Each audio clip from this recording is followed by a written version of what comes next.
ଟିକେ କଳ୍ପନା କରିବା ଆସନ୍ତୁ।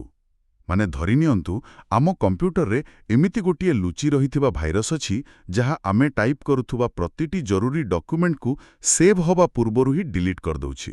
ଆଉ ଆମେ ଭାବୁଛୁ ଯେ ବୋଧହୁଏ ଆମ କିବୋର୍ଡ ଖରାପ ଅଛି। ଏକଦମ ସେଇଆ।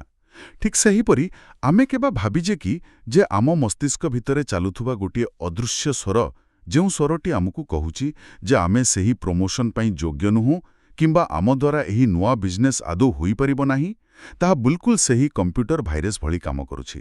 ହଁ, ସେଇଟା ଗୋଟେ ବହୁତ ବଡ଼ ପ୍ରତିବନ୍ଧକ। ସମସ୍ତେ ତ ବାହାର ଦୁନିଆରେ ସଫଳତା ଖୋଜୁଛନ୍ତି। ସତ କଥା। କିନ୍ତୁ ଭିତରେ ଥିବା ଏହି ଭାଇରସ୍ ଆମକୁ ଅଟକାଇ ରଖିଥାଏ। ତେଣୁ ଆଜିର ଏହି ଗଭୀର ଆଲୋଚନାରେ ଆମେ ବ୍ରାୟାନ୍ ଟ୍ରେସିଙ୍କର ବିଖ୍ୟାତ ବହି, ଯାହାର ନାଁ ହେଉଛି ବିଲିଭ୍ ଇଟ୍ ଟୁ ଆଚିଭ୍ ଇଟ୍, ମାନେ ଯାହା ବିଶ୍ୱାସ କରିବେ ତାହା ହାସଲ କରିବେ, ତାର ସବୁଠାରୁ ଗୁରୁତ୍ୱପୂର୍ଣ୍ଣ ତଥ୍ୟଗୁଡ଼ିକ ଖୋଲିବାକୁ ଯାଉଛୁ। ଆମେ ଜାଣିବା ଯେ ଏହି ଅଦୃଶ୍ୟ ମୂଳଦୁଆକୁ କେମିତି ଚିହ୍ନିବା ଏବଂ କେମିତି ତାକୁ ସମ୍ପୂର୍ଣ୍ଣ ରୂପେ ବଦଳାଇ ଦେବା। ଆଉ ଏହି ବିଷୟଟି ଏତେ ମଜାଦାର ନା, କାରଣ ଏହା କୌଣସି ଖାଲି ମୋଟିଭେସନାଲ କିମ୍ବା ଯାଦୁଗରୀ କଥା ନୁହେଁ। ନା, ବିଲକୁଲ ନୁହେଁ। ଏହା ସମ୍ପୂର୍ଣ୍ଣ ଭାବରେ ଆମ ମସ୍ତିଷ୍କର ବିଜ୍ଞାନ ବା ନ୍ୟୁରୋସାଇନ୍ସ ଉପରେ ଆଧାରିତ ଅଟେ। ମାନେ ଏହି ଆଲୋଚନାର ମୂଳ ତଥ୍ୟ ହେଉଛି ଆମେ ଯାହା ବିଶ୍ୱାସ କରୁ ଆମର ବାସ୍ତବିକତା ବି ସେହି ଅନୁସାରେ ହିଁ ତିଆରି ହୁଏ। ଆମେ ଆଗକୁ ଦେଖିବା ଯେ ନିଜ ଚିନ୍ତାଧାରାର ଢାଞ୍ଚାକୁ ଟିକେ ବଦଳାଇଲେ ବାହାର ଦୁନିଆ ଆପେ ଆପେ କିପରି ବଦଳିବା ଆରମ୍ଭ କରେ। ତାହେଲେ ଆସନ୍ତୁ ସିଧା ସେହି ପ୍ରଥମ କନସେପ୍ଟ ଉପରକୁ ଯିବା, ଯାହା ମୋତେ ପଢ଼ିବା ବେଳେ ବହୁତ ଆଶ୍ଚର୍ଯ୍ୟ କରିଥିଲା। କେଉଁ କନସେପ୍ଟ? ବହିରେ ଯେଉଁ କୁହାଯାଇଛି ଅଡିଟ୍ ୟୋର ସେଲ୍ଫ ଟକ୍, ମାନେ ନିଜ ମନର ଭାଷାକୁ ଅଡିଟ୍ ବା ତର୍ଜୁମା କରିବା କଥା। ଏବେ ଶୁଣିବାକୁ ଏହା ଟିକେ ଅଡୁଆ ଲାଗୁଛି କି ନାହିଁ କୁହନ୍ତୁ ତ? ହଁ, ଟିକେ ତ ଅଲଗା ଲାଗୁଛି। କାରଣ ଦେଖନ୍ତୁ, ଅଡିଟ୍ ତ ସାଧାରଣତଃ କମ୍ପାନୀର ହିସାବ ଖାତାର ହୁଏ କିମ୍ବା ବ୍ୟାଙ୍କ ବାଲାନ୍ସର ହୁଏ। ଆମେ ଦିନସାରା ମନ ଭିତରେ ଯେଉଁ କଥା ହେଉଛୁ ତାକୁ ପୁଣି ଖାତାରେ ଲେଖି ଅଡିଟ୍ କରିବାର ଆବଶ୍ୟକତା କ'ଣ? ଆଚ୍ଛା। କ'ଣ ଆମକୁ ନିଜ ଭାବନାର ହିସାବ ରକ୍ଷକ ସାଜିବାକୁ ପଡ଼ିବ? ଏବେ ଏହା ପ୍ରକୃତରେ କିପରି କାମ କରେ ଟିକେ ବୁଝାନ୍ତୁ। ସତ କହିବାକୁ ଗଲେ ଆମ ମସ୍ତିଷ୍କ ଏକ ବ୍ୟାଙ୍କ ଆକାଉଣ୍ଟଠାରୁ କୌଣସି ଗୁଣରେ ବି କମ୍ ନୁହେଁ। ବୈଜ୍ଞାନିକମାନଙ୍କ ମତରେ ଜଣେ ସାଧାରଣ ମଣିଷ ଦିନକୁ ପ୍ରାୟ 50,000ରୁ 60,000 ଥର ନିଜ ମନ ଭିତରେ କଥା ହୁଏ। ବାପରେ, 60,000 ଥର? ଆଜ୍ଞା ହଁ। ଆମ ମସ୍ତିଷ୍କରେ 24 ଘଣ୍ଟା ଧରି ଗୋଟିଏ ଅଦୃଶ୍ୟ ରେକର୍ଡିଂ ଚାଲିଥାଏ। ଆଉ ଆଶ୍ଚର୍ଯ୍ୟର କଥା ହେଉଛି ଆମର ଏହି ଯେଉଁ ଇଭଲ୍ୟୁସନ୍ ବା ବିବର୍ତ୍ତନ ହେଇଛି ନା, ହଁ। ସେଇ କାରଣରୁ ଆମର ଏହି ସେଲ୍ଫ ଟକ୍ ବା ନିଜ ସହ କଥାବାର୍ତ୍ତାର ପ୍ରାୟ 80% ନକାରାତ୍ମକ ହୋଇଥାଏ। ମାନେ ଆମେ ଅଧିକାଂଶ ସମୟ କେବଳ ଖରାପ କଥା ହିଁ ଭାବୁଛୁ। ବିଲକୁଲ। କାରଣ ଆଦିମ କାଳରେ ମଣିଷର ମସ୍ତିଷ୍କ ଡିଜାଇନ୍ ହୋଇଥିଲା ବିପଦକୁ ଚିହ୍ନିବା ପାଇଁ, ଖାଲି ଖୁସି ରହିବା ପାଇଁ ନୁହେଁ। ବାଘ ଆସିବ କି ଭାଲୁ ଆସିବ, ସେଇ ଭୟ ତାକୁ ବଞ୍ଚାଇ ରଖୁଥିଲା। ଓହୋ, ଏବେ ବୁଝିଲି। ତେଣୁ ଯେତେବେଳେ ବି ଆମେ କୌଣସି ନୂଆ କାମ ଆରମ୍ଭ କରୁ, ଆମ ମସ୍ତିଷ୍କର ସେହି ପୁରୁଣା ଆଲାରାମ ସିଷ୍ଟମ ହଠାତ୍ ବାଜି ଉଠେ ଏବଂ ଆମକୁ କୁହେ ଯେ ଏହା ତ ଦ୍ୱାରା ହବନି କିମ୍ବା ଲୋକେ କ'ଣ କହିବେ ଯଦି ଫେଲ୍ ହୋଇଯିବୁ। ସତ କଥା। ଏହାକୁ ଅଡିଟ୍ କରିବାର ଅର୍ଥ ହେଉଛି ନିଜ ଭିତରର ସେହି ଅଟୋମେଟିକ୍ ସ୍ୱରକୁ ଧରିବା। ମାନେ ଆପଣ କହୁଛନ୍ତି ଯେ ଯେତେବେଳେ ଅଫିସରେ ମୋ ହାତରୁ ଭୁଲରେ କୌଣସି ରିପୋର୍ଟ ଖରାପ ହୋଇଯାଏ, ଆଉ ମୁଁ ଭିତରେ ଭିତରେ ନିଜକୁ କୁହେ, ଆରେ ମୁଁ ସବୁବେଳେ ଏମିତି ବୁକାମି କରେ, କିମ୍ବା ମୋ ଦ୍ୱାରା ଆଉ କିଛି ଭଲ ହେବନି। ହଁ, ସେଇଟା ଗୋଟେ କ୍ଲାସିକ୍ ଉଦାହରଣ। ତେବେ ସେତେବେଳେ ମୁଁ କେବଳ ଗୋଟିଏ ଭାବନା ପ୍ରକାଶ କରୁନି, ବରଂ ମୁଁ ମୋ ମସ୍ତିଷ୍କର ଏକ ନୂଆ ପ୍ରୋଗ୍ରାମିଂ କରୁଛି। ଏକଦମ ଠିକ୍ ଧରିଛନ୍ତି। ଯଦି ଆମେ ଦିନକୁ ହଜାର ହଜାର ଥର ଏମିତି ନିଜକୁ ଖରାପ କଥା କହୁଛୁ, ତାହେଲେ ତ ଆମେ ବାହାର ଶତ୍ରୁ ଆସିବା ପୂର୍ବରୁ ନିଜେ ହିଁ ନିଜକୁ ହରାଇ ସାରୁଛୁ। ବିଲକୁଲ ସେଇଆ ହିଁ ଘଟୁଛି। ଦେଖନ୍ତୁ, ଆମ ମସ୍ତିଷ୍କ ପ୍ରକୃତ ସତ୍ୟ ଏବଂ ଆମେ ବାରମ୍ବାର କହୁଥିବା କଥା ଭିତରେ ପ୍ରଭେଦ ବୁଝିପାରେ ନାହିଁ। ଆଚ୍ଛା, ମସ୍ତିଷ୍କ ସେଟା ଜାଣିପାରେନି? ନା, ଯଦି ଆମେ ବାରମ୍ବାର କହିବା ଯେ ମୁଁ ଅଯୋଗ୍ୟ, ତେବେ ମସ୍ତିଷ୍କ ତାହାକୁ ଏକ ବାସ୍ତବିକତା ଭାବେ ଗ୍ରହଣ କରିନେବ। ଆଉ ତାପରେ କ'ଣ ହେବ ଜାଣିଛନ୍ତି? ଆମ ଶରୀରର ଭାଷା, ଆମର ନିଷ୍ପତ୍ତି ନେବାର କ୍ଷମତା, ସବୁକିଛି ସେହି ଅନୁସାରେ କାମ କରିବା ଆରମ୍ଭ କରିଦେବ। ବାପରେ, ଏଟା ତ ବହୁତ ବିପଦଜନକ। ସେଥିପାଇଁ ଟ୍ରେସି ଏଠାରେ ଏକ ବହୁତ କଡ଼ା ପଦକ୍ଷେପ ନେବାକୁ କହନ୍ତି। ସେ କହନ୍ତି ଯେ ଗୋଟିଏ ନୋଟବୁକ୍ ଧରନ୍ତୁ ଏବଂ ମନରେ ଆସୁଥିବା ସମସ୍ତ ନକାରାତ୍ମକ ଭାବନା ବା ଡରକୁ କାଗଜ ଉପରେ ସିଧା ଲେଖିଦିଅନ୍ତୁ। ରୁହନ୍ତୁ, ମୋର ଏଠାରେ ଗୋଟିଏ ଛୋଟ ପ୍ରଶ୍ନ ଅଛି। ହଁ, ପଚାରନ୍ତୁ। ମାନେ କେବଳ ମନରେ ଭାବିବା ଆଉ କାଗଜରେ ଲେଖିବା ଭିତରେ ପ୍ରକୃତରେ କ'ଣ ଏତେ ବଡ଼ ପାର୍ଥକ୍ୟ ଅଛି? ଅନେକ ଲୋକ ତ ଭାବିବେ ଯେ ମୋତେ ମୋର ଡର ବିଷୟରେ ଜଣାଅଛି, ମୁଁ ଜାଣିଛି ମୁଁ କାହାକୁ ଡରୁଛି, ତାକୁ ପୁଣି କାଗଜରେ ଲେଖିକି କ'ଣ ଲାଭ ମିଳିବ? ଏଇଟା ବହୁତ ଲୋକ ପଚାରନ୍ତି। ଏହା ପଛରେ ଥିବା ସେଇ ନ୍ୟୁରୋସାଇନ୍ସ କଥା ଟିକେ ସରଳ କରି ବୁଝାନ୍ତୁ ନା। ନିଶ୍ଚୟ। ଦେଖନ୍ତୁ, ଯେତେବେଳେ ଗୋଟିଏ ଭୟ ବା ନକାରାତ୍ମକ ଚିନ୍ତା କେବଳ ଆମ ମନ ଭିତରେ ଥାଏ, ତାହା ଗୋଟିଏ ଅଦୃଶ୍ୟ ଏବଂ ଆକାରହୀନ ରାକ୍ଷସ ଭଳି କାମ କରେ। ଆଚ୍ଛା। ଆମ ମସ୍ତିଷ୍କର ଯେଉଁ ଅଂଶ ଭୟକୁ ନିୟନ୍ତ୍ରଣ କରେ, ଯାହାକୁ ବିଜ୍ଞାନ ଭାଷାରେ ଆମିଗଡାଲା କୁହାଯାଏ, ତାହା ସେହି ଅସ୍ପଷ୍ଟ ଚିନ୍ତାକୁ ବହୁତ ବଡ଼ ଓ ଭୟଙ୍କର ବୋଲି ଭାବିନିଏ। କିନ୍ତୁ ଯେତେବେଳେ ଆମେ ଗୋଟିଏ ପେନ୍ ଧରି ସେହି ସମାନ ଡରକୁ ଏକ କାଗଜ ଉପରେ ବାକ୍ୟ ଆକାରରେ ଲେଖୁନା, ହଁ, ସେତେବେଳେ କ'ଣ ହୁଏ? ସେତେବେଳେ ସେହି ପ୍ରକ୍ରିୟାରେ ଆମ ମସ୍ତିଷ୍କର ଲଜିକାଲ ଅଂଶ, ଯାହାକୁ ପ୍ରିଫ୍ରଣ୍ଟାଲ କର୍ଟେକ୍ସ କୁହାଯାଏ, ତାହା ଆକ୍ଟିଭେଟ୍ ହୋଇଯାଏ। ହଠାତ୍ ସେହି ବିଶାଳକାୟ ଅଦୃଶ୍ୟ ଭୟଟି କେବଳ କିଛି ସାଧାରଣ ଶବ୍ଦରେ ପରିଣତ ହୋଇ କାଗଜରେ ବନ୍ଦୀ ହୋଇଯାଏ। ଓହୋ, ତାମାନେ ତାକୁ ଆଖିରେ ଦେଖିଲା ପରେ ଆମେ ଅନୁଭବ କରୁ ଯେ ଆରେ ମୁଁ ଏହି ଛୋଟ କଥାଟା ପାଇଁ ଏତେ ଡରୁଥିଲି। ଏକ୍ଜାକ୍ଟଲି। ଏହା ଭୟକୁ ନିୟନ୍ତ୍ରଣ କରିବାର ସବୁଠାରୁ ପ୍ରଥମ ବୈଜ୍ଞାନିକ ଉପାୟ। ବା, ଏହା ପ୍ରକୃତରେ ସେଇଭଳି କଥା ଯେମିତି ଅନ୍ଧାର ଘରେ ଥିବା ଏକ କପଡ଼ା ଆମକୁ ଭୂତ ଭଳି ଲାଗେ, ହେଲେ ଲାଇଟ୍ ଜଳାଇଲେ ପରେ ଜଣାପଡ଼େ ଯେ ସେଇଟା କେବଳ ଗୋଟିଏ ପୁରୁଣା ସର୍ଟ ଟଙ୍ଗା ହେଇଛି। ଏକ୍ଜାକ୍ଟଲି ସେଇଆ। ବହୁତ ବଢ଼ିଆ ଉଦାହରଣ ଦେଲେ ଆପଣ। ତାହେଲେ ଆମେ ସେଲ୍ଫ ଟକ୍କୁ ଅଡିଟ୍ କଲେ ଆଉ ନିଜର ନକାରାତ୍ମକ ଚିନ୍ତାଗୁଡ଼ିକୁ କାଗଜରେ ଲେଖିଦେଲେ, କିନ୍ତୁ କେବଳ ଲେଖିଦେଲେ ତ କାମ ସରିଗଲାଣି? ନା ନା, ସେଇଟା ତ କେବଳ ଆରମ୍ଭ। ଆସନ୍ତାକାଲି ପୁଣି ସେହି ସ୍ୱର ଫେରିଆସିବ ନିଶ୍ଚୟ। ତେଣୁ ସେହି ଖରାପ ଭାବନାଗୁଡ଼ିକୁ ପୂରାପୂରି ବଦଳାଇବା ପାଇଁ ଆମକୁ ଏବେ କ'ଣ କରିବାକୁ ହେବ? ଆଉ ମୋତେ ଲାଗୁଛି ଏହିଠାରୁ ହିଁ ଆସେ ବହିର ଦ୍ୱିତୀୟ ସବୁଠାରୁ ଆକର୍ଷଣୀୟ ବିଷୟ, ଯାହାକୁ କୁହାଯାଇଛି ଫ୍ଲିପ୍ ଦ ସ୍କ୍ରିପ୍ଟ ବା ସ୍କ୍ରିପ୍ଟକୁ ଉଲ୍ଟାଇ ଦେବା। ବିଲକୁଲ। ସ୍କ୍ରିପ୍ଟ ବଦଳାଇବାର ପ୍ରକୃତ ଅର୍ଥ ହେଉଛି ଆକ୍ଟିଭ ଭାବରେ ନୂଆ ନ୍ୟୁରାଲ ପାଥୱେ ବା ମସ୍ତିଷ୍କର ନୂଆ ରାସ୍ତା ତିଆରି କରିବା। ଆଚ୍ଛା, ସେଟା କେମିତି ହେବ? ଉଦାହରଣ ସ୍ୱରୂପ, ଧରିନିଅନ୍ତୁ ଆମ ମନରେ କ୍ରମାଗତ ଭାବେ ଗୋଟିଏ ସ୍କ୍ରିପ୍ଟ ଚାଲିଛି ଯେ ଲୋକେ ମୋତେ ଆଦୌ ପସନ୍ଦ କରିବେନି କିମ୍ବା ମୋର ପ୍ରେଜେଣ୍ଟେସନ ସବୁବେଳେ ଖରାପ ହୁଏ, ତେବେ ତାକୁ ସଙ୍ଗେ ସଙ୍ଗେ ବଦଳାଇ ନିଜକୁ କହିବା ଦରକାର, ମୁଁ ନିଜକୁ ଭଲ ପାଏ ଏବଂ ମୁଁ ଜଣେ ଆତ୍ମବିଶ୍ୱାସୀ ବ୍ୟକ୍ତି। ଏଠିରେ ମୋତେ ଆପଣଙ୍କୁ ଟିକେ ଅଟକାଇବାକୁ ପଡ଼ିବ। ହଁ, କୁହନ୍ତୁ। ଏଇ ଯେଉଁ କଥାଟି ଆପଣ କହିଲେ, ତାହା ମୋତେ ବହୁତ ଜଣାଶୁଣା ଆଉ ଟିକେ ଅବାସ୍ତବ ଲାଗୁଛି। ସତ କରିବାକୁ ଗଲେ ଅବାସ୍ତବ କାହିଁକି ଲାଗୁଛି? ଦେଖନ୍ତୁ, ମସ୍ତିଷ୍କକୁ ଆମେ ଏକ ବଗିଚା ସହ ତୁଳନା କରିପାରିବା। ଯେଉଁଠି ମୁଁ ଲଗାତାର ଖରାପ ମଞ୍ଜି ବା ବାବୁଲ ଗଛ ଲଗାଇଛି, ସେଠାରେ ତ କେବଳ କଣ୍ଟା ଗଛ ହିଁ ବଢ଼ିବ। ହଁ, ସେଇଟା ତ ସ୍ୱାଭାବିକ। ଏବେ ଯଦି ମୁଁ ପ୍ରକୃତରେ ଜଣେ ଭଲ ବକ୍ତା ନୁହେଁ, ମୁଁ ଲୋକଙ୍କ ସାମ୍ନାରେ କଥା କହିବାକୁ ବହୁତ ଡରେ, ଆଉ ମୁଁ ସେଇ କଣ୍ଟା ଗଛ ପାଖରେ ଛିଡ଼ା ହୋଇ ନିଜକୁ ଜୋରରେ କହିବି ଯେ ଏହା ଏକ ସୁନ୍ଦର ଗୋଲାପ ଗଛ, ମୁଁ ଜଣେ ବିଶ୍ୱାସସ୍ତରୀୟ ବକ୍ତା, ତାହା ତ ସମ୍ପୂର୍ଣ୍ଣ ରୂପେ ଏକ ମିଛ କଥା। ଆଚ୍ଛା, ଆପଣଙ୍କ ପଏଣ୍ଟ ମୁଁ ବୁଝିଲି। ମସ୍ତିଷ୍କ ତ ବୋକା ନୁହେଁ ନା, ସେ ଜାଣିଛି ଯେ ମୁଁ ନିଜକୁ ମିଛ ସାନ୍ତ୍ୱନା ଦେଉଛି। ଏମିତି ଡାହା ମିଛ କହିଲେ ବ୍ରେନ୍ ତାକୁ କେମିତି ଗ୍ରହଣ କରିବ? ଆପଣ ଏକଦମ ସଠିକ୍ ପଏଣ୍ଟ ଉଠାଇଛନ୍ତି ଏବଂ ଆପଣଙ୍କର ଏହି ବଗିଚା ଉପମାଟି ବହୁତ ଚମତ୍କାର। ସତ କହିବାକୁ ଗଲେ ଅଧିକାଂଶ ଲୋକ ପଜିଟିଭ୍ ଥିଙ୍କିଂର ନାମରେ ଏଇଠାରେ ହିଁ ଦ୍ୱନ୍ଦ୍ୱରେ ପଡ଼ନ୍ତି ଆଉ ଭାବନ୍ତି ଯେ ନିଜକୁ ମିଛ କହିବାକୁ ପଡ଼ିବ। ହଁ, ସମସ୍ତେ ସେମିତି ଭାବନ୍ତି କି କାଚ ସାମ୍ନାରେ ଛିଡ଼ା ହିଁ ମିଛ କହିବାକୁ ହେବ। କିନ୍ତୁ ବ୍ରାୟନ୍ ଟ୍ରେସି ଯାହା ବୁଝାଉଛନ୍ତି ତାହା ମିଛ ନୁହେଁ।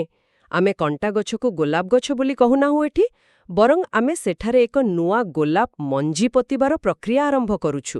ମାନେ ଆମେ ନୂଆ ମଞ୍ଜି ପୋତୁଛୁ କେମିତି? ଆଉ ଏହି ପ୍ରକ୍ରିୟାରେ ସବୁଠାରୁ ଶକ୍ତିଶାଳୀ ଟ୍ରିକ୍ ହେଉଛି ଇଂରାଜୀରେ ଯାହାକୁ କୁହାଯାଏ ବିକମିଂ, ବା ଓଡ଼ିଆରେ କହିଲେ ମୁଁ ହେଉଛି କିମ୍ବା ମୁଁ ଶିଖୁଛି, ଏହି ଶବ୍ଦର ବ୍ୟବହାର କରିବା। ଆଚ୍ଛା। ଦେଖନ୍ତୁ, ଆମ ମସ୍ତିଷ୍କ ମିଛକୁ ସିଧାସଳଖ ରିଜେକ୍ଟ କରିଦେବ, କିନ୍ତୁ ଏକ ସମ୍ଭାବନା ବା ପସିବିଲିଟିକୁ ଗ୍ରହଣ କରିନେବ। ଓହୋ, ଏବେ ମୁଁ କଥାଟା ଧରିଲି। ଅର୍ଥାତ୍ ମୁଁ ଏହା କହିବି ନାହିଁ ଯେ ମୁଁ ପୃଥିବୀର ସର୍ବଶ୍ରେଷ୍ଠ ବକ୍ତା ଆଉ ମୋର ଟିକେ ବି ଡର ନାହିଁ, ବରଂ ମୁଁ ନିଜକୁ କହିବି ଯେ ମୁଁ ପ୍ରତିଦିନ ଜଣେ ଭଲ ବକ୍ତା ହେବା ପାଇଁ ଶିଖୁଛି ଏବଂ ଆଜି ମୁଁ ଗତକାଲିଠାରୁ ଟିକେ ଭଲ କରିବି। ହଁ, ଏକଦମ ପରଫେକ୍ଟ। ଏମିତି କହିଲେ ବ୍ରେନ୍ ତାକୁ କାଉଣ୍ଟର ଆଟାକ୍ କରିବନି ତାହେଲେ? ସମ୍ପୂର୍ଣ୍ଣ ସଠିକ୍ କଥା କହିଲେ ଆପଣ। ଯେତେବେଳେ ଆମେ କହୁ ମୁଁ ଶିଖୁଛି କିମ୍ବା ମୁଁ ଉନ୍ନତି କରୁଛି, ସେତେବେଳେ ଆମେ ମସ୍ତିଷ୍କକୁ କୌଣସି ଫାଇନାଲ ଷ୍ଟେଟମେଣ୍ଟ ଦେଉନାହୁଁ ଯାହାକୁ ସେ ଭୁଲ ପ୍ରମାଣିତ କରିବାକୁ ଚେଷ୍ଟା କରିବ। ହଁ, ସେ ତ ଜାଣିଛି ଯେ ପ୍ରୋସେସ୍ ଚାଲିଛି। ବରଂ ଆମେ ତାକୁ ଗୋଟିଏ କାମ ଦେଉଛୁ। ଏହା ମସ୍ତିଷ୍କର ନ୍ୟୁରୋପ୍ଲାଷ୍ଟିସିଟିକୁ ଟ୍ରିଗର କରେ। ଠିକ୍ ଯେମିତି କମ୍ପ୍ୟୁଟରରେ ଗୋଟିଏ ନୂଆ ସଫ୍ଟୱେର୍ ଇନଷ୍ଟଲ କରୁଛୁ ଆମେ, ଆଉ ମସ୍ତିଷ୍କ ଧୀରେ ଧୀରେ ସେହି ନୂଆ ଦିଗରେ ବାଟ ଖୋଜିବା ଆରମ୍ଭ କରେ। ଠିକ୍ ଅଛି, ମୁଁ ମାନିଗଲି ଯେ ଆମେ ନିଜ ଭିତରର ଚିନ୍ତାଧାରା ଏବଂ ଶବ୍ଦକୁ ବଦଳାଇବା ଶିଖିଗଲେ। ମୁଁ ନିଜ ସେଲ୍ଫ ଟକ୍କୁ ପୁରା ପଜିଟିଭ୍ କରିଦେଲି। ହଁ, ସେଇଟା ଗୋଟେ ବଡ଼ ଷ୍ଟେପ୍। କିନ୍ତୁ ଏବେ ଆସୁଛି ବାସ୍ତବ ଦୁନିଆର କଥା। ସବୁବେଳେ ତ ପରିସ୍ଥିତି ଆମ ନିୟନ୍ତ୍ରଣରେ ନଥାଏ ନା। ମାନେ ଧରିନିଅନ୍ତୁ ମୁଁ ଗୋଟିଏ ବିଜନେସ୍ କରୁଛି ଏବଂ ମୋର ପାର୍ଟନର ମୋ ସହ ଧୋକା କରି ମୋର ସବୁ ଟଙ୍କା ନେଇ ପଳାଇଲା। ବହୁତ ଦୁଃଖଦାୟକ ପରିସ୍ଥିତି ଏଇଟା। ଏବେ ମୋର ଅବସ୍ଥା ପୁରା ଖରାପ। ଏଠାରେ କେବଳ ଭିତରେ ମୁଁ ଶିଖୁଛି ବା ଭଲ ଭାବିଦେଲେ କ'ଣ ହେବ? ଯେତେବେଳେ ବାହାରର ପରିସ୍ଥିତି ଆଉ କାହା ଯୋଗୁଁ ଖରାପ ହୋଇଯାଇଛି, ସେତେବେଳେ ଆମେ କ'ଣ କରିବା? ଆପଣ ଯେଉଁ ପ୍ରଶ୍ନଟି ପଚାରିଲେ, ତାହା ଏହି ଆଲୋଚନାର ସବୁଠାରୁ କଠିନ ଏବଂ ସବୁଠାରୁ ଶକ୍ତିଶାଳୀ ସିଦ୍ଧାନ୍ତ ଆଡ଼କୁ ନେଇଯାଉଛି। ବହିରେ ଏହାକୁ କୁହାଯାଇଛି ରାଡିକାଲ ରେସ୍ପନ୍ସିବିଲିଟି ବା ସମ୍ପୂର୍ଣ୍ଣ ଦାୟିତ୍ୱ ଗ୍ରହଣ କରିବା। ସମ୍ପୂର୍ଣ୍ଣ ଦାୟିତ୍ୱ ମାନେ? ଏହାର ସିଧା ଅର୍ଥ ହେଉଛି ଜୀବନରେ ଯାହା ବି ଘଟୁଛି ସେଥିପାଇଁ ଅନ୍ୟକୁ କିମ୍ବା ପରିସ୍ଥିତିକୁ ଦୋଷ ଦେବା ସମ୍ପୂର୍ଣ୍ଣ ରୂପେ ବନ୍ଦ କରିଦେବା। ରୁହନ୍ତୁ, ଏଠାରେ ମୁଁ ଆପଣଙ୍କୁ ଟିକେ ବିରୋଧ କରିବି। କାହିଁକି? କ'ଣ ହେଲା? ଏହା ଶୁଣିବାକୁ ଗୋଟିଏ ଭଲ ଆଦର୍ଶବାଦୀ କଥା ଲାଗୁଛି ସିନା, କିନ୍ତୁ ବାସ୍ତବରେ ଯଦି କେହି ପ୍ରକୃତରେ ଅନ୍ୟର ଭୁଲ ଯୋଗୁଁ ହଇରାଣ ହେଉଛି, ଯେମିତିକି ମୁଁ କହିଲି ମୋ ବିଜନେସ୍ ପାର୍ଟନର ମୋତେ ଲୁଟିଲା, ତେବେ ସେଠାରେ ତ 100% ଭୁଲ ତାର। ସେ ଗୋଟେ କ୍ରାଇମ୍ କରିଛି। ହଁ, ସେ କଥା ଠିକ୍ ଯେ ସେ ଭୁଲ କରିଛି। ତାହେଲେ ମୁଁ ସେଥିପାଇଁ ଦାୟିତ୍ୱ କେମିତି ନେବି ଆଉ ତାକୁ ଦୋଷ କାହିଁକି ଦେବିନି? ଏହା ତ ନିଜ ଉପରେ ଗୋଟେ ଅନ୍ୟାୟ ହେବ ନା। ମୁଁ ବୁଝିପାରୁଛି ଏହା କାହିଁକି ଅନ୍ୟାୟ ଲାଗୁଛି, କିନ୍ତୁ ଏଠାରେ ଟ୍ରେସି ଭୁଲ ମାନେ ଫଲ୍ଟ ଏବଂ ଦାୟିତ୍ୱ ମାନେ ରେସ୍ପନ୍ସିବିଲିଟି ଏହି ଦୁଇଟି ଭିତରେ ଥିବା ଏକ ବଡ଼ ପାର୍ଥକ୍ୟକୁ ଦର୍ଶାଇଛନ୍ତି। ଆଚ୍ଛା, ସେଟା କେମିତି ଅଲଗା? ଦେଖନ୍ତୁ, ହଁ, ଆପଣଙ୍କର ପାତା କଙ୍କା ନେଇଗଲା, ତାହା ସମ୍ପୂର୍ଣ୍ଣ ରୂପେ ତାର ଭୁଲ ଥିଲା। ଏଥିରେ କୌଣସି ସନ୍ଦେହ ନାହିଁ କି ଦ୍ୱିମତ ବି ନାହିଁ। କିନ୍ତୁ ଏବେ ଆଗକୁ ଆପଣଙ୍କର ଘର ଭଡ଼ା କିଏ ଦେବ, ଆପଣଙ୍କ ପରିବାର କିଏ ପୋଷିବ, ଆପଣଙ୍କୁ କିଏ ଆଉଥରେ ନିଜ ଗୋଡ଼ରେ ଠିଆ କରାଇବ, ସେହି ଦାୟିତ୍ୱ କାହାର? ସେଟା ତ ମୋ ନିଜର ହିଁ ରହିବ। ଏକଦମ, ସେହି ଦାୟିତ୍ୱ କେବଳ ଆପଣଙ୍କର। ଦୋଷ ଦେବା ଅତୀତ ସହ ଜଡ଼ିତ, କିନ୍ତୁ ଦାୟିତ୍ୱ ନେବା ଭବିଷ୍ୟତ ସହ ଜଡ଼ିତ। ଯେପର୍ଯ୍ୟନ୍ତ ଆମେ କମ୍ପ୍ଲେନ୍ କରୁଥିବା ଯେ ତା ପାଇଁ ମୋର ଏ ଅବସ୍ଥା ହେଲା, ସେ ପର୍ଯ୍ୟନ୍ତ ଆମେ ନିଜକୁ ଗୋଟିଏ ଭିକ୍ଟିମ୍ ବା ଅସହାୟ ବ୍ୟକ୍ତି ଭାବେ ସେଠି ବାନ୍ଧି ରଖିଛେ। ଓ, ଏବେ ମୁଁ ପ୍ରକୃତ କଥାଟା ଧରିପାରିଲି। ମାନେ ପରିସ୍ଥିତି ନାମରେ କମ୍ପ୍ଲେନ୍ କରିବାର ପ୍ରକୃତ ଅର୍ଥ ହେଉଛି ଆମେ ନିଜ ଜୀବନର ରିମୋଟ୍ କଣ୍ଟ୍ରୋଲ ନେଇ ଅନ୍ୟ କାହା ହାତରେ ଟେକି ଦେଉଛୁ। ବିଲକୁଲ ସେଇଆ। ମୁଁ ମୋ ପାର୍ଟନରକୁ ପରୋକ୍ଷରେ କହୁଛି ଯେ ତୁ ମୋତେ ବର୍ବାଦ କରିଦେଲୁ, ତେଣୁ ଏବେ ତୁ ମୋତେ ଖୁସି କଲେ ଯାଇ ମୁଁ ଆଗକୁ ବଢ଼ିବି। ଏହାଦ୍ୱାରା ମୁଁ ମୋର ଅବୁ ନିଜସ୍ୱ ଶକ୍ତି ହରାଇ ବସୁଛି। ଏକ୍ଜାକ୍ଟଲି। ଆଉ ଯେଉଁ ମୁହୂର୍ତ୍ତରେ ଆମେ ଦୋଷ ଦେବା ବନ୍ଦ କରୁ ଏବଂ କହୁ, ହଁ, ପରିସ୍ଥିତି ଖରାପ ଅଛି, କିନ୍ତୁ ଏବେ ଏହାକୁ ମୁଁ ହିଁ ସୁଧାରିବି, ସେହି ମୁହୂର୍ତ୍ତରେ ଏକ ବିରାଟ ମାନସିକ ରୂପାନ୍ତରଣ ଘଟେ। ମାନେ ରିମୋଟ୍ କଣ୍ଟ୍ରୋଲ ନିଜ ହାତକୁ ଫେରିଆସେ। ହଁ, ଆମେ ସେହି ରିମୋଟ୍ କଣ୍ଟ୍ରୋଲ ପୁଣି ନିଜ ହାତକୁ ନେଇଯାଉ। ଆମେ ଭିକ୍ଟିମ୍ରୁ ନିଜ ଜୀବନର କ୍ରିଏଟରରେ ପରିଣତ ହେଉ। ଏଥିପାଇଁ ସବୁବେଳେ ନିଜକୁ ଗୋଟିଏ ପ୍ରଶ୍ନ ପଚାରିବା ଦରକାର। ଏହା କାହିଁକି ହେଲା ବଦଳରେ ଏବେ ମୁଁ କ'ଣ କରିପାରିବି? ସତରେ ଏହା ଜୀବନ ବଦଳାଇ ଦେବା ଭଳି କଥା। ଠିକ୍ ଅଛି, ମୁଁ ଭିକ୍ଟିମ୍ ମାଇଣ୍ଡସେଟ୍ ପୁରା ଛାଡ଼ିଦେଲି, ରିମୋଟ୍ କଣ୍ଟ୍ରୋଲ ନିଜ ହାତକୁ ନେଲି ଏବଂ ନିଷ୍ପତ୍ତି ନେଲି ଯେ ମୁଁ ନିଜେ ଆଗକୁ ବଢ଼ିବି। ବହୁତ ବଢ଼ିଆ। କିନ୍ତୁ ଏବେ ଆଉ ଗୋଟେ ସମସ୍ୟା ଆସୁଛି ନା। ଯେମିତି ମୁଁ ପ୍ରଥମ ପାଦ ଆଗକୁ ପକାଏ, ମୋ ସାମ୍ନାରେ ପୁଣି ଏକ ବିରାଟ ବଡ଼ ପ୍ରାଚୀର ଛିଡ଼ା ହୁଏ। କେଉଁ ପ୍ରାଚୀର? ଆଉ ତା ହେଉଛି ଭୟ। ସବୁଠାରୁ ବଡ଼ ଡର, ଯେମିତି ରିଜେକ୍ସନର ଡର କିମ୍ବା ପୁଣି ଥରେ ଫେଲ୍ ହେବାର ଡର। ଆମେ ଯେତେ ଦାୟିତ୍ୱ ନେଲେ ବି ଏହି ଡର ତ ଆମକୁ କିଛି ନୂଆ କରିବାକୁ ସହଜରେ ଦିଏନି। ଏହି ପ୍ରାଚୀରକୁ ଏବେ କେମିତି ଅତିକ୍ରମ କରିବ? ସଫଳତାର ରାସ୍ତାରେ ଏହି ଭୟ ହିଁ ସବୁଠାରୁ ବଡ଼ ବ୍ରେକ୍ ଭଳି କାମ କରେ। ବ୍ରାୟନ୍ ଟ୍ରେସି ଏହାକୁ ସମ୍ଭାଳିବା ପାଇଁ ଫିୟର ଲିଷ୍ଟ ବା ଭୟର ତାଲିକା ପ୍ରସ୍ତୁତ କରିବାକୁ କହନ୍ତି। ଆଚ୍ଛା, ଭୟର ତାଲିକା। ହଁ, ଏବଂ ଏହାର ସମାଧାନ ପାଇଁ ସାଇକୋଲୋଜିର ଏକ ବହୁତ ପ୍ରସିଦ୍ଧ ପଦ୍ଧତି କଥା କୁହନ୍ତି, ଯାହାକୁ କୁହାଯାଏ ଡିସେନ୍ସିଟାଇଜେସନ୍, ବା ଆମେ କହିପାରିବା ସମ୍ବେଦନଶୀଳତାକୁ ଧୀରେ ଧୀରେ ହ୍ରାସ କରିବାର ପ୍ରକ୍ରିୟା। ଏଇ ପ୍ରକ୍ରିୟାଟି ଟିକେ କେମିତି କାମ କରେ? ମୋ ମନରେ ଗୋଟେ ଚିତ୍ର ଆସୁଛି।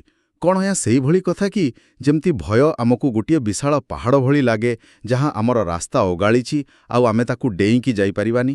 ହଁ, କିନ୍ତୁ ଯଦି ଆମେ ସେହି ପାହାଡ଼କୁ ଡାଇନାମାଇଟ୍ ଲଗାଇ ଛୋଟ ଛୋଟ ପଥର ଖଣ୍ଡରେ ଭାଙ୍ଗିଦେବା ତାହେଲେ ସେହି ଛୋଟ ପଥରଗୁଡ଼ିକ ଉପରେ ଚାଲି ଚାଲି ଯିବାଟା ଆଉ ଆଦ୍ୟ କଷ୍ଟକର ହୁଏ ନାହିଁ। ଆମେ କ'ଣ ଭୟକୁ ସେମିତି ଛୋଟ ଛୋଟ ଖଣ୍ଡରେ ଭାଙ୍ଗୁଛେ ଏଇଠି? ଓହୋ, ଏହା ଗୋଟେ ପରଫେକ୍ଟ ଆନାଲୋଜି ଆଜ୍ଞା। ପ୍ରକୃତରେ ସାଇନ୍ସ ବି ସେୟା ହିଁ କହେ। ଆମେ ପୂର୍ବରୁ ସେହି ଆମିଗଡାଲା କଥା ଆଲୋଚନା କରିଥିଲେ ନା, ଯାହା ଆମ ବ୍ରେନ୍ର ଆଲାର୍ମ ସିଷ୍ଟମ। ହଁ, ମୋର ମନେ ଅଛି। ଯଦି ଆମେ ଏକାଥରକେ କୌଣସି ବହୁତ ବଡ଼ ଭୟର ସାମ୍ନା କରୁ, ତେବେ ସେହି ଆଲାର୍ମ ଏତେ ଜୋରରେ ବାଜେ ଯେ ଆମେ ପ୍ୟାରାଲାଇଜ୍ ହୋଇଯାଉ, ମାନେ କିଛି ଭାବିପାରୁନି। ତେଣୁ ଏହାର ନିୟମ ହେଉଛି ଏକ୍ସପୋଜର ଥେରାପି। ମାନେ ନିଜର ସବୁଠାରୁ ବଡ଼ 3ଟି ଭୟକୁ ତାଲିକାଭୁକ୍ତ କରନ୍ତୁ ଏବଂ ତାକୁ ଏତେ ଛୋଟ ଭାଗରେ ବାଣ୍ଟି ଦିଅନ୍ତୁ ଯେ ବ୍ରେନ୍ର ସେହି ଆଲାର୍ମ ଆଉ ବାଜିବ ହିଁ ନାହିଁ। ମୋତେ ଗୋଟେ ରିଏଲ୍ ଲାଇଫ୍ ଉଦାହରଣ ଦେଇ ଟିକେ ବୁଝାନ୍ତୁ ତ। ନିଶ୍ଚୟ। ଧରିନିଅନ୍ତୁ ଜଣେ ବ୍ୟକ୍ତିର ସୋସିଆଲ ଆଙ୍ଗ୍ଜାଇଟି ଅଛି, ମାନେ ଅଜଣା ଲୋକଙ୍କ ସହ କଥା ହେବାକୁ ତାକୁ ବହୁତ ଡର ଲାଗୁଛି। ସେ କ'ଣ କରିବ? ସେ ତ ଯାଇ ହଠାତ୍ 100 ଲୋକଙ୍କ ପାର୍ଟିରେ ମିଶିପାରିବା ନାହିଁ। ଏକଦମ ନୁହେଁ। ଯଦି ସେ ସିଧା ପାର୍ଟିକୁ ଯିବେ, ତେବେ ତାଙ୍କ ଭୟ କମିବା ବଦଳରେ ଆହୁରି ବଢ଼ିଯିବ। ତେଣୁ ସେ ସେହି ପାହାଡ଼କୁ ଛୋଟ ପଥରରେ ଭାଙ୍ଗିବେ। ମାନେ ପ୍ରଥମ ଷ୍ଟେପ୍ କ'ଣ ହବ? ପ୍ରଥମ ଦିନର ଟାସ୍କ ହେବ କେବଳ ଗୋଟିଏ ଗ୍ରୋସରୀ ଦୋକାନକୁ ଯିବେ, ଆଉ କିଛି ଜିନିଷ କିଣିବା ବେଳେ ଦୋକାନୀ ସହ ଖାଲି ଆଖି ମିଳାଇ ଟିକେ ହସିଦେବେ। ବାସ୍ ସେତିକି, ଆଉ କିଛି ନାହିଁ। ଆଚ୍ଛା, ଖାଲି ହସିବେ। ହଁ। ତାପରେ ଦ୍ୱିତୀୟ ଦିନ କୌଣସି ଅଜଣା ଲୋକକୁ ରାସ୍ତାରେ କେବଳ ସମୟ ପଚାରିବେ। ଆଉ ତୃତୀୟ ଦିନ ପାଣିପାଗ ବିଷୟରେ କିମ୍ବା ଟ୍ରାଫିକ୍ ବିଷୟରେ ପଦେ କଥା ହେବେ। ମାନେ ଛୋଟ ଛୋଟ ଇଣ୍ଟରାକ୍ସନ୍ସ। ବିଲକୁଲ। ଯେତେବେଳେ ସେ ଏହି ଛୋଟ ଛୋଟ ପଦକ୍ଷେପ ଲଗାତାର ନେବେ, ତାଙ୍କର ଆମିଗଡାଲା ଧୀରେ ଧୀରେ ବୋର୍ ହୋଇଯିବ। ମସ୍ତିଷ୍କ ବୁଝିଯିବ ଯେ ଆରେ, ଅଜଣା ଲୋକଙ୍କ ସହ କଥା ହେଲେ ମୋର ପ୍ରାଣହାନି ହେବାର କୌଣସି ବିପଦ ଆଦୌ ନାହିଁ। ବାଃ, ଏଇଟା ବଢ଼ିଆ ଟେକ୍ନିକ୍। ଆଉ ଥରେ ମସ୍ତିଷ୍କ ଏହା ବୁଝିଗଲେ ସେହି ଯେଉଁ ବଡ଼ ଭୟଟି ଥିଲା ତାହା ଆପେ ଆପେ ମିଳେଇଯାଏ। ଭୟକୁ ଅଭ୍ୟାସରେ ପରିଣତ କରିଦେଲେ ତାର ଶକ୍ତି ସମ୍ପୂର୍ଣ୍ଣ ନଷ୍ଟ ହୋଇଯାଏ। ଅଦ୍ଭୁତ କଥା। ତାହେଲେ ଆମେ ସେଲ୍ଫ ଟକ୍ ଠିକ୍ କଲେ, ପୁଣି ନିଜ ଜୀବନର ଦାୟିତ୍ୱ ନେଲେ, ଆଉ ତାପରେ ଛୋଟ ଛୋଟ ପଦକ୍ଷେପ ନେଇ ଭୟକୁ ବି ଅତିକ୍ରମ କରିଦେଲେ। ଏବେ ଆମେ ନିଜ ଲକ୍ଷ୍ୟ ଦିଗରେ ଦ୍ରୁତ ଗତିରେ ଆଗେଇଛୁ। ହଁ, ପ୍ରାୟ ଅଧା ରାସ୍ତା ଆମେ ପାର କରିସାରିଲେଣି। କିନ୍ତୁ ଏଠାରେ ଆମ ଲିଷ୍ଟର ଶେଷ ଏବଂ ସବୁଠାରୁ ଗୁରୁତ୍ୱପୂର୍ଣ୍ଣ ବିଷୟଟି ଆସୁଛି। ଦେଖନ୍ତୁ, ଆମେ ସମସ୍ତେ ପିଲାଦିନରୁ ଶୁଣି ଆସୁଛୁ ଯେ ସଫଳତା ପାଇଁ ଭିଜୁଆଲାଇଜେସନ ବା ମାନସିକ ଚିତ୍ରଣ କରିବା ନିହାତି ଦରକାର। ମାନେ ଲକ୍ଷ୍ୟ ହାସଲ ହେବାର ସ୍ୱପ୍ନ ଦେଖିବା ଦରକାର। ହଁ, ସମାଜ ସେମିତି ହିଁ ବେଶ ଦିଅନ୍ତି। କିନ୍ତୁ ବ୍ରାୟନ୍ ଟ୍ରେସିଙ୍କର ଏହି ବହିଟି ଏହି ସାଧାରଣ ଧାରଣାକୁ ଏକ ପ୍ରକାର ଭୁଲ ପ୍ରମାଣିତ କରୁଛି। ସେ କହୁଛନ୍ତି କି visualise the process, not just the outcome. ମାନେ କେବଳ ଫଳାଫଳ ନୁହେଁ, ପ୍ରକ୍ରିୟାକୁ କଳ୍ପନା କରନ୍ତୁ। ଏହାର କାରଣ କ'ଣ ହୋଇପାରେ? ଲକ୍ଷ୍ୟର ସ୍ୱପ୍ନ ଦେଖିଲେ କ୍ଷତି କ'ଣ? କ୍ଷତି ବହୁତ ବଡ଼ ଅଛି ଏଥିରେ। ସାଧାରଣତଃ ଲୋକେ କ'ଣ କରନ୍ତି ଜାଣିଛନ୍ତି? ସେମାନେ କେବଳ ଲକ୍ଷ୍ୟସ୍ଥଳରେ ପହଞ୍ଚିବାର ଖୁସିକୁ ମନରେ କଳ୍ପନା କରନ୍ତି। ମାନେ ଜଣେ ଆଥଲିଟ୍ କେବଳ ଗୋଲ୍ଡ ମେଡାଲ ପିନ୍ଧିବାର ସ୍ୱପ୍ନ ହିଁ ଦେଖେ। କିମ୍ବା ଜଣେ ବ୍ୟବସାୟୀ କେବଳ କୋଟିପତି ହେବାର ସ୍ୱପ୍ନ ଦେଖେ। ହେଲା ତ? ଏକଦମ ଠିକ୍। କିନ୍ତୁ ଯେତେବେଳେ ଆମେ କେବଳ ଫଳାଫଳକୁ ଭିଜୁଆଲାଇଜ୍ କରୁ, ଆମ ମସ୍ତିଷ୍କ ସଙ୍ଗେ ସଙ୍ଗେ ଡୋପାମିନ୍ ନାମକ ଏକ କେମିକାଲ ରିଲିଜ୍ କରେ। ଆଉ ଆମକୁ ଏମିତି ଫିଲ୍ ହୁଏ ଯେମିତି ଆମେ ଅଲରେଡି ସଫଳ ହୋଇସାରିଛୁ। ଓ, ମାନେ କାମ ନ କରି ବି ଖୁସି ମିଳିଯାଉଛି। ହଁ, ଏହା ଏକ ପ୍ରକାରର ମିଛ ସନ୍ତୁଷ୍ଟି ବା ଆମେ କହିପାରିବା ଶସ୍ତା ଡୋପାମିନ୍ ଦିଏ ଆମକୁ। ଆଉ ତାର ବିପଦ ହେଉଛି ଯେତେବେଳେ ବାସ୍ତବରେ କଠିନ ପରିଶ୍ରମ କରିବାର ବେଳା ଆସେ ବା ପ୍ରଥମ ବାଧା ଆସେ, ଆମ ମସ୍ତିଷ୍କ ତାହାକୁ ଗ୍ରହଣ କରିପାରେ ନାହିଁ ଏବଂ ଆମେ ବାଟ ମଝିରୁ ଓହରି ଯାଉ। କାହିଁକି ହରିଯାଉ ଆମେ? କାରଣ ଆମେ କେବଳ ତାଳି ମାରିବା ଦୃଶ୍ୟ ପାଇଁ ନିଜକୁ ପ୍ରସ୍ତୁତ କରିଥିଲୁ, ସେହି ବାଟର କଷ୍ଟ ପାଇଁ ନୁହେଁ। ବାପରେ, ଏହା ମୋତେ ପୁରା ସତ ଲାଗୁଛି ଆଜ୍ଞା। ଏବେ ବୁଝିଲି, ମୁଁ ଯେତେବେଳେ ଜିମ୍ ଯିବାର ପ୍ଲାନ୍ କରେ, ରାତିରେ ଶୋଇବା ବେଳେ ମୁଁ ସ୍ୱପ୍ନ ଦେଖେ ଯେ ମୋର ପୁରା ସିକ୍ସ ପ୍ୟାକ୍ ଆବ୍ସ ଆସିଯାଇଛି ଆଉ ଲୋକେ ମୋତେ ଦେଖୁଛନ୍ତି। ହଁ, ସେଇଟା ବହୁତ କମନ୍ କଥା। କିନ୍ତୁ ସକାଳୁ ଉଠି ଯେତେବେଳେ ପ୍ରଥମେ ଓଜନ ଉଠାବାକୁ ପଡ଼େ ଆଉ ଦେହ ହାତ ବିନ୍ଧେ, ମୁଁ ଦ୍ୱିତୀୟ ଦିନ ଆଉ ଜିମ୍ ଯାଇନି କିମ୍ବା ଯିବାକୁ ଇଚ୍ଛା ହୁଏନି। ମାନେ ଆପଣ କହୁଛନ୍ତି ମୁଁ ମୋ ବ୍ରେନ୍କୁ ସେଇ ବିନ୍ଧିବା ଓ କଷ୍ଟ ପାଇଁ ଆଦୌ ପ୍ରସ୍ତୁତ କରିନଥିଲି? ବିଲକୁଲ ସେୟା ହିଁ ହୋଇଛି ଆପଣଙ୍କ ସହ।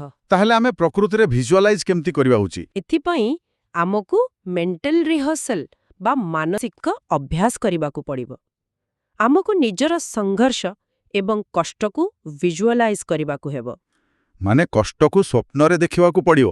ହଁ, ଆମେ ଆଖି ବନ୍ଦ କରି ଭାବିବା ଦରକାର ଯେ ଶୀତଦିନେ ଭୋର 4ଟାରୁ ଉଠିବା ଆମ ପାଇଁ କେତେ କଷ୍ଟକର ହେବ।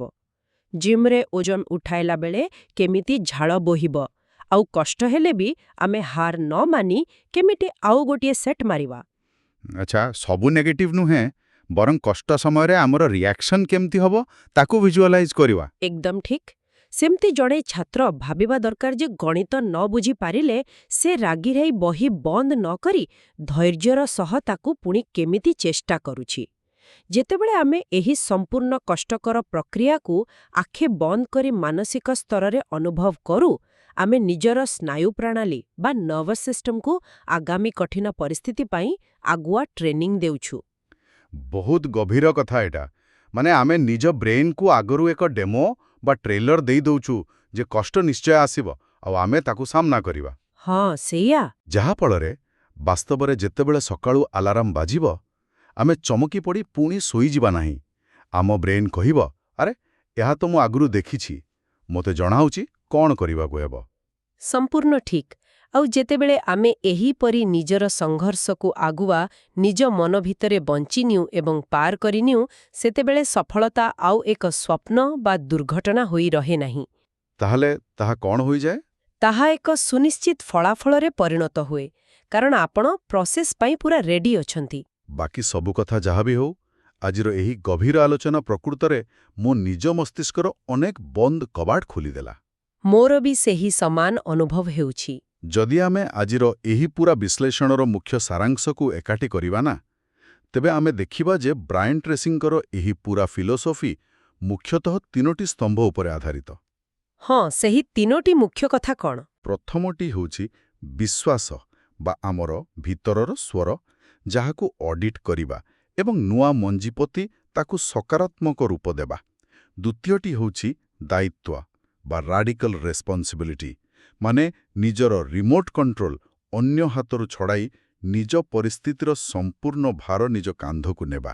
ଆଉ ତୃତୀୟଟି ହେଉଛି ପ୍ରସ୍ତୁତି। ଏକଦମ, କେବଳ ଟ୍ରଫି ଉଠାଇବାର ସ୍ୱପ୍ନ ନ ଦେଖି ରାସ୍ତାର କଣ୍ଟାଗୁଡ଼ିକୁ ମାନସିକ ସ୍ତରରେ ପାର କରିବାର ପ୍ରାକ୍ଟିକାଲ ଅଭ୍ୟାସ କରିବା ଏବଂ ଛୋଟ ପଥର ସାହାଯ୍ୟରେ ଭୟର ବିଶାଳ ପାହାଡ଼କୁ ଭାଙ୍ଗିବା। ବିଲକୁଲ। ଆଉ ଶେଷରେ ଏତିକି ନିଶ୍ଚୟ କୁହାଯାଇପାରେ ଯେ ପ୍ରତିଟି ମଣିଷ ଭିତରେ ଏକ ଅସୀମ ଶକ୍ତି ଲୁଚି ରହିଛି, ଯାହାକୁ କେବଳ ବାହ୍ୟ ପରିସ୍ଥିତି ବଦଳାଇ ନୁହେଁ, ବରଂ ନିଜ ମସ୍ତିଷ୍କର ପ୍ରୋଗ୍ରାମିଂକୁ ବଦଳାଇ ହିଁ ଜାଗ୍ରତ କରାଯାଇପାରିବ। ସତ କଥା। ବାହାରର କୋଠା ଯେତେ ସୁନ୍ଦର ହେଲେ ବି ଯେ ପର୍ଯ୍ୟନ୍ତ ଆମେ ନିଜ ମନୋବଳର ଏହି ଅଦୃଶ୍ୟ ମୂଳଧାକୁ ମଜବୁତ ନ କରିଛେ, ସେ ପର୍ଯ୍ୟନ୍ତ କୌଣସି ବି ଲକ୍ଷ୍ୟ ହାସଲ କରିବା ପ୍ରାୟତଃ ଅସମ୍ଭବ। ଆଉ ଏହି ମୂଳଦୁଆ କଥା ଯେହେତୁ ଉଠିଛି, ଏହି ଆଲୋଚନାକୁ ସମାପ୍ତ କରିବା ପୂର୍ବରୁ ମୁଁ ଆମ ସମସ୍ତଙ୍କ ପାଇଁ ଏବଂ ବିଶେଷ କରି ଶ୍ରୋତାବନ୍ଧୁଙ୍କ ପାଇଁ ଗୋଟିଏ ଗଭୀର ପ୍ରଶ୍ନ ଛାଡ଼ିଯିବାକୁ ଚାହୁଁଛି। ହଁ, ସେଇ ପ୍ରଶ୍ନଟା କ'ଣ?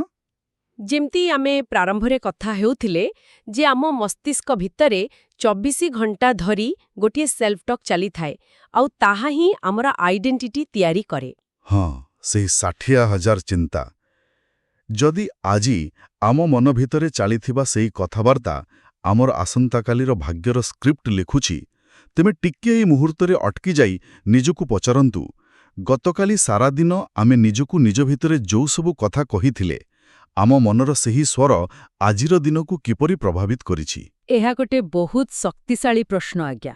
ସେହି ସ୍ୱର ଆଜି ଆମକୁ ଆଗକୁ ବଢ଼ିବାରେ ସାହାଯ୍ୟ କଲା ନା କମ୍ପ୍ୟୁଟର ଭାଇରସ୍ ଭଳି ଆମର କିଛି ଜରୁରୀ ସମ୍ଭାବନାକୁ ଡିଲିଟ୍ କରିଦେଲା?